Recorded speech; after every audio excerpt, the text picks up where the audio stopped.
Alright guys, if you missed the announcement in my Facebook group, Lisa Brooks's Facebook group, the intro to this video, Creating with Collections Volume 5 is coming starting in January of 2025. Lisa Brooks over at Life and Layouts is going to play along, and so far it's gonna go all 12 months of 2025. So we're kind of playing off that 12/25, which is Christmas Day. We are playing with Doodlebug Designs Tinsel Time. I am going to go ahead and show you what I purchased to play along with. And as a reminder, Creating with Collections was this sort of play on a Kill-A-Kit style challenge that I kind of have morphed and changed each time I do it. The difference this time is stretching it across the full year, and part of that was to not get bored of the collection, to not get tired of working with Christmas, that kind of thing. This is also, like, I intentionally picked a Christmas collection with the similar mindset of when I did the Simple Stories Easter one. Was I tend to avoid scrapbooking Christmas. Like, I've done a couple layouts here and there, but the actual like day of Christmas and sort of everything that's involved in that, it's so many pictures, so much stuff that my brain's kind of like, yeah, I'll get to it. 2025, I'm gonna get to it. So as you can see, I got the paper pack, which I don't even know. I'm willing to bet Lisa probably got 2 of these. I told her, she sent me her video and I was like, no, I'm not watching it. Like, no spoilers until our videos go live. Can we see each other's stuff? That was my favorite part of running this with Sarah, was being surprised myself. Because a lot of times in collaborations like this, you know, you share so much behind the scenes, you're not surprised. So I want to keep that. So she probably got 2 of these, would be my guess. I will be shocked if she didn't. I don't even know how many sheets of paper are in this, so let's get going. I've got the sticker sheet, which I did not realize when I was looking at this online, and this gets me every time. I thought these were gray. These are actually, all these ones that look like they're gray are actually silver, but not like glittery silver, so that's kind of a fun surprise. I'm gonna be jealous if she did get 2 of these just for the borders alone, but if she got doubles, she will have 2 of these giant stickers. These are the ones that I'm real curious to see how she's going to use them, but I don't think she struggles with these like I do. So let's go through the papers.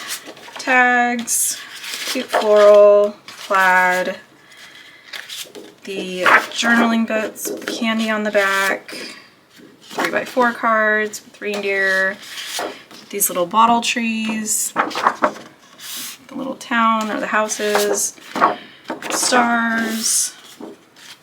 And it's kind of always at this point where I kind of almost ask myself, like, which is going to be the paper that I hoard and use every tiny bit of, and which is going to be the paper that, like, I never touch. I feel like there's always one.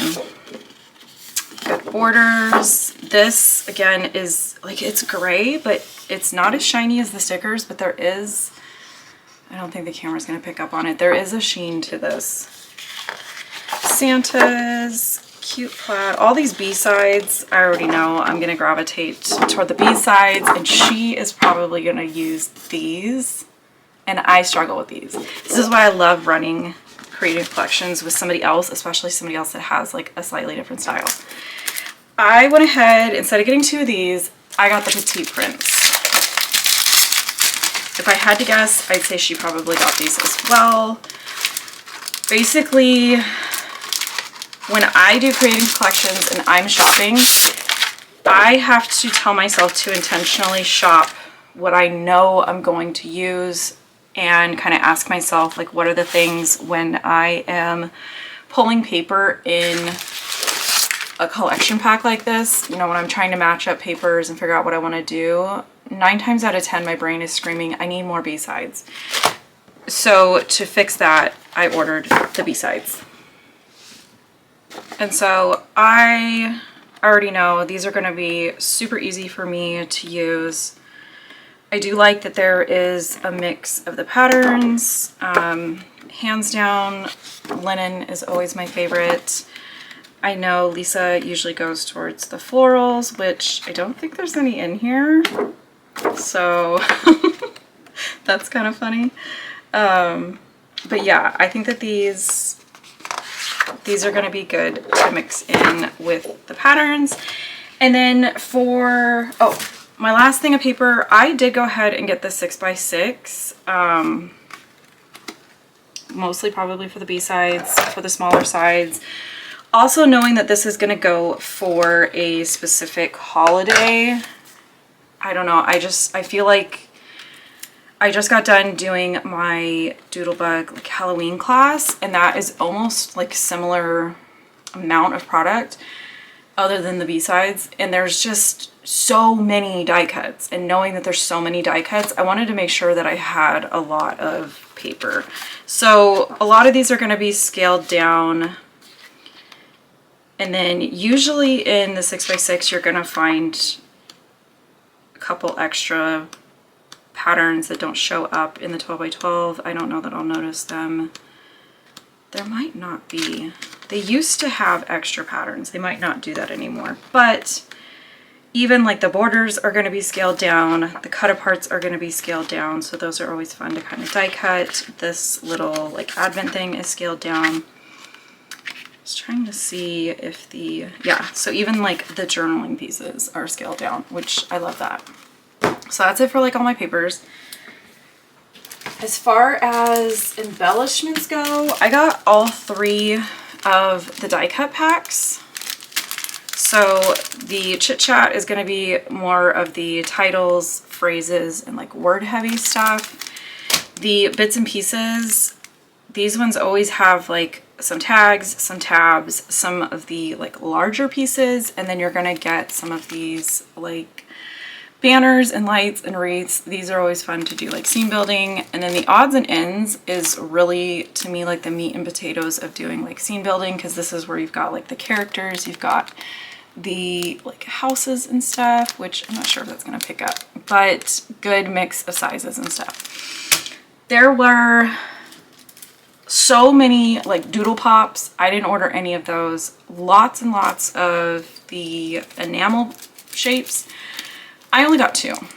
I got the little, what are these? Holiday Magic, so like stars, sparkly looking things, and the twinkle lights. I know me, I know my style, I know techniques that I like to do. I know I'm probably going to die cut, stitch, do all kinds of things like that.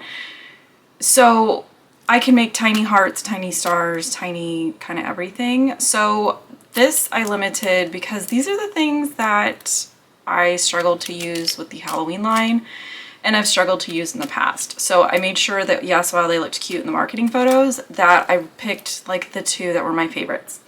Then the last thing that I got, which as I'm looking at this, I'm kind of thinking like, this doesn't seem like a lot. Having done creating collections 4 other times, I know that this is a lot. It just doesn't look like a lot when it's in its packaging and everything's pristine and hasn't been cut into.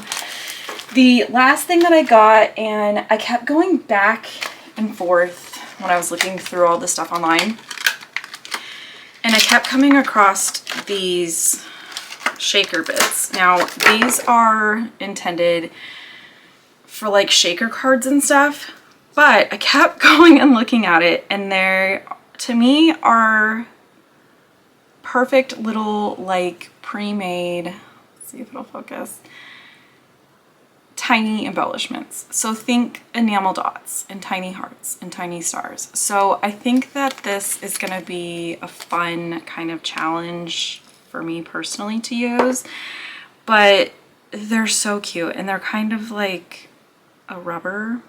So obviously all the snowflakes are blue, all the candies are red, all the trees are going to be green, and all the hearts are pink. Like there's no randomness, so like you know exactly what you're going to get. But I already kind of have some ideas for how I want to use these. So I'll be surprised if Lisa picked these up. I don't think she would have. I think she probably went ham on the enamel shapes, the doodle pops, that kind of stuff.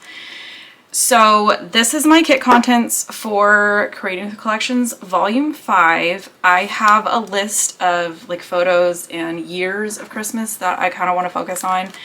And then my next step is to kind of come up with a game plan and pick like sketches, scrap lifts, things like that, so that I kind of have not a blank slate when I sit down and start cutting into stuff. For me, the hardest part is the first couple layouts, because there's so many options, there's so many things to pick from, that it starts to feel overwhelming to me. So my sweet spot is kind of in the middle towards the end, because that's where my brain starts getting really creative with different die cutting,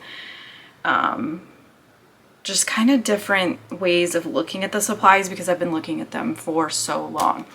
So that is everything that I got. I will put up a little graphic of the like marketing images of everything that I got, and also keep a lookout in my Facebook group and Lisa's Facebook group. We are running this together as far as like YouTube goes, but anybody that wants to play along is going to have an option to kind of participate via the Facebook groups. So you can either share like your video links or your layouts, but it's going to be in specific dedicated threads, or I guess posts, I should say, or an album, something along those lines. We're going to kind of figure it out as we go along and take you guys along with us with Creating with Collections. So if this is your first time sort of seeing Creating with Collections, leave me any questions you have down below. If you're an OG and you've seen this, let me know what you're excited about. Do you like seeing the beginning when things are uncut and everything's new, or do you like it when it's further down in the process? Let me know in the comments, and be sure to check the description box and grab the link to Lisa's video and go watch her video. I'm so excited to go see what she got.